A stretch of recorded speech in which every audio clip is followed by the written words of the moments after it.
To have the Power, Works and Housing Minister Babatunde Fashola here with us, and before the break we were looking at some of those key infrastructure he's been able to put in place that will make us see a better power situation in the country. Could you continue where you left off? Yeah, I think the additional point to make was the rural electrification in order to increase the number of people who actually have access, because most of the power supply we talk about is about the urbanized connection, people connected to the grid either on the 330, 132 kV or 3311 kV. There are communities in Nigeria who still don't have access to electricity.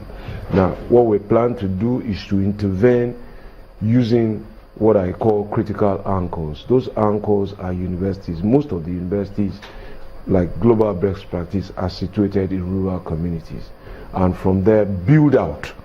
Once you electrify the university, it becomes the anchor for building out independent grids. So those who were talking about mini grids and all of that, that's what was contemplated under the law in terms of rural electrification. There's also grid extension which is going on now. We're building out grids from existing anchors, make them more sustainable.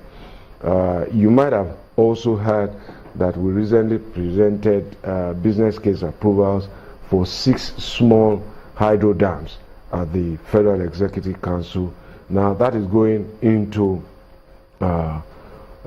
public procurement through concession. Again, those are the second anchors, the small dams, because they are again in rural agrarian communities to help farming, to help agro-processing, to help heating, to help cooling, preservation of agro produce.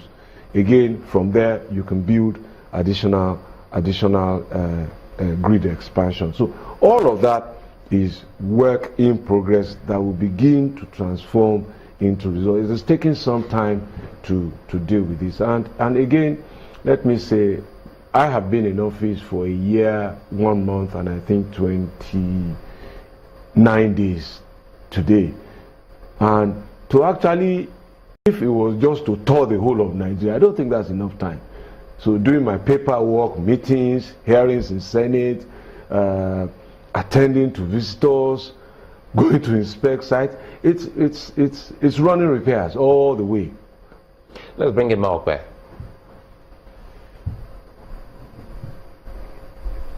Well, 2 quick questions. The first one, you talked about having a meeting with the World Bank, especially with those who now own the power assets, members of the private sector.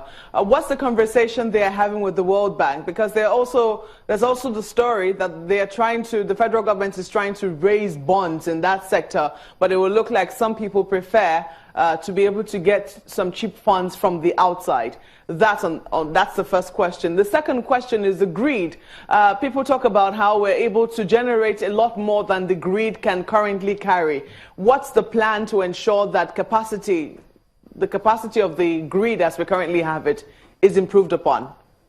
Well, I think I'll take the second one first, and I've spoken to the grid that the generalizations about the grid not being able to carry what we generate is really an inaccurate reflection of our realities. I have spoken this morning of how we have expanded the grid by additional completed works first, additional projects going on. The Kudenda substation in Kaduna is part of the grid expansion. You've seen me at various formations visiting the substation in Sokoto, in Maiduguri, in Benin, in Alagbon here in Lagos. This morning I'll be going to Ayobo. These are projects to continuously expand the grid. I was also at Ikotekpene to commission part of the switching station, and so all of these activities have moved the grid capacity as last simulated to about 7,200 megawatt today. We are not yet generating 7,200 megawatt, at least not today. What we have It's a notional 6 point something, but I don't want to go into detail. And I say that only because as at yesterday, we had about 3,600 megawatt average power on the grid. That is without what we have lost through the damage to Forcados and Escavos pipeline. So if we had, and that is another 3,000, if you add that back, if you restore that today and we can produce, evacuate and get gas, you go to over 6,000 today. So that is progress that has been made, but we have to resolve the conflict issues in the Niger Delta to be able to have access to that gas to power the turbines that are undoubtedly there. So as far as the World Bank issue is concerned, you would have heard that there are liquidity issues in the power sector. That came from the way the privatization itself was structured, essentially through bank loans. Most of the people who bought them had very little, if any, skin in the game in terms of their own private equity. So technically, I think it is not too inaccurate to say that it is the banks that are really the owners of the assets. So now that is part of the problem where those discos are carrying debts, and it is difficult now to get more money if they can't service the existing debts to banks, to expand their distribution assets, their transformers, to get more meters. Now, all of that underperformance is not necessarily only their fault. It's also the way the economy has played out. Assets they bought and loans they took at 197 or 100 and something naira to a dollar have certainly lost value. Right? We had a tariff increase to cushion that difference in terms of the obligations, but all of that was almost quickly wiped out by the depreciation in the cost of the naira to the dollar. Now, gas as a component of power production, which is the fuel that fires the turbines, is indexed in dollars, but the collection is in naira. So your bills that you could pay, if you could pay $10 with only 200 naira before, you now need 400 to pay the same, and you can't increase the tariff again to deal with that. So those are the liquidity gaps. What we have seen is that in many parts of the world where these kinds of things have taken place, there has been a transitional funding support. And when we recommended it or proposed it to the World Bank, they looked in their books and they saw very correlating historical precedents that yes, government still needs to intervene, but not necessarily by giving money to the discos, but perhaps in a way, and this is unconcluded policy, perhaps in a way to help manage some of their debt, of course with certain conditions, either with governance, diminution in shares, or requiring them to recapitalize, or requiring them to take some technical expertise. Government also still has to deal with how to stabilize the value of the naira to the dollar. And again, that will be impacted by how much money we get from oil production, which is still our major foreign income earner. We have used our leverage in OPEC to get OPEC members to agree to a production cut, which has since heralded a price hike. But can we as a protagonist now take benefit if we stop fighting?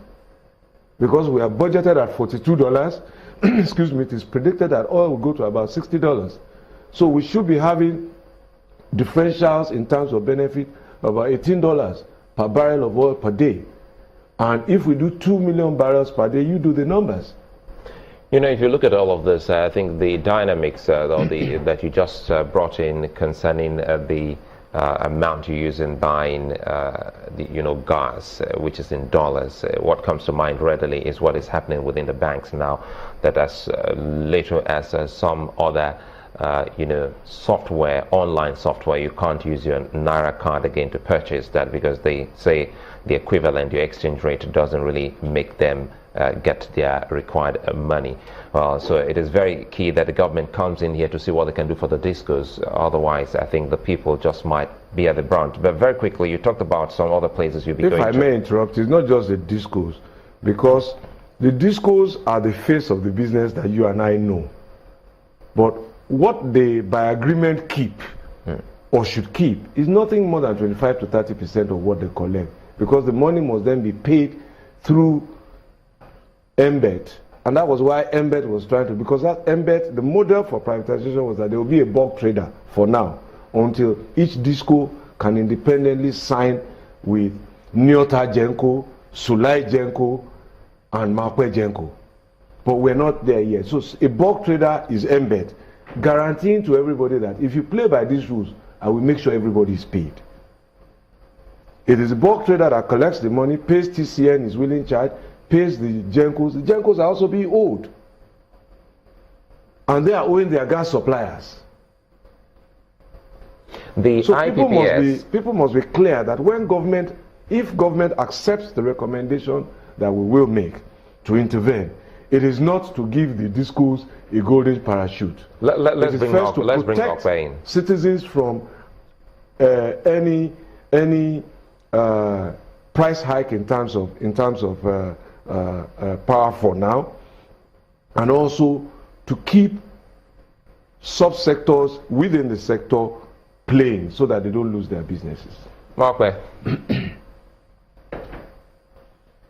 What is the preferred method for intervention? Is the federal government thinking about bonds, or are they thinking of looking outside? Well, as I said, the much I can share now is what we have done in terms of